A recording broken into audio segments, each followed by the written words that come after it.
And while I was doing my last video on the news, it came out that Japanese journalist has been beheaded by ISIS.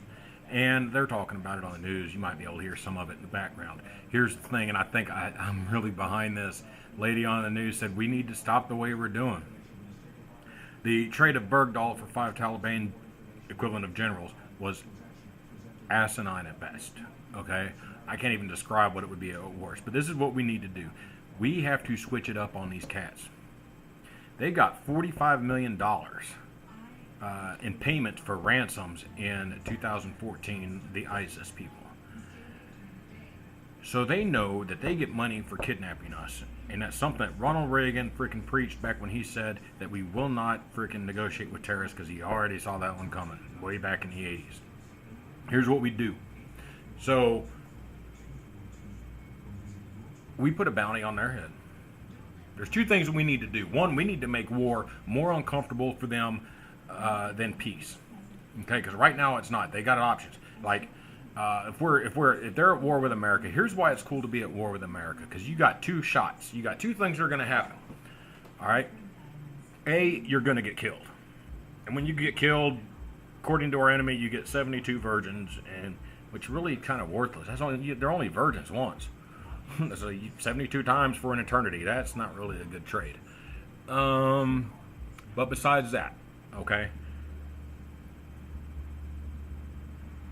So they get that opportunity, or if they get caught, they get 3 hots and a cot, and they get a free college education and shelter from the elements with air conditioning and heat.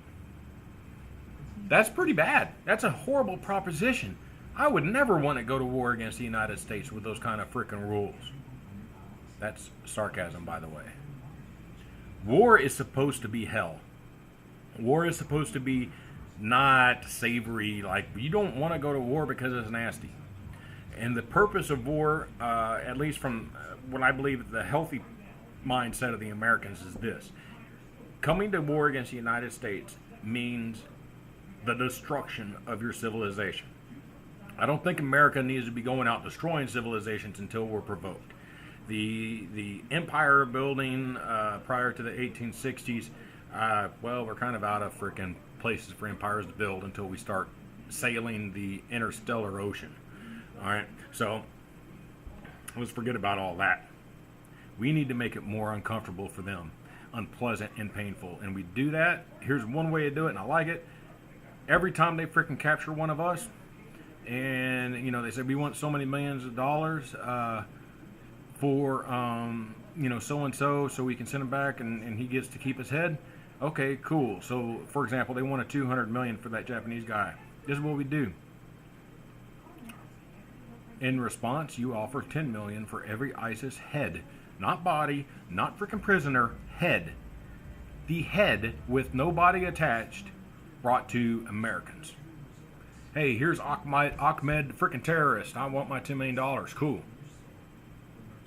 Because all this loyalty they got from these farmers, dude, a $10 million bill for a farmer in Iraq will take him from being a freaking dirt farmer to a freaking warlord overnight. That's a lot of power.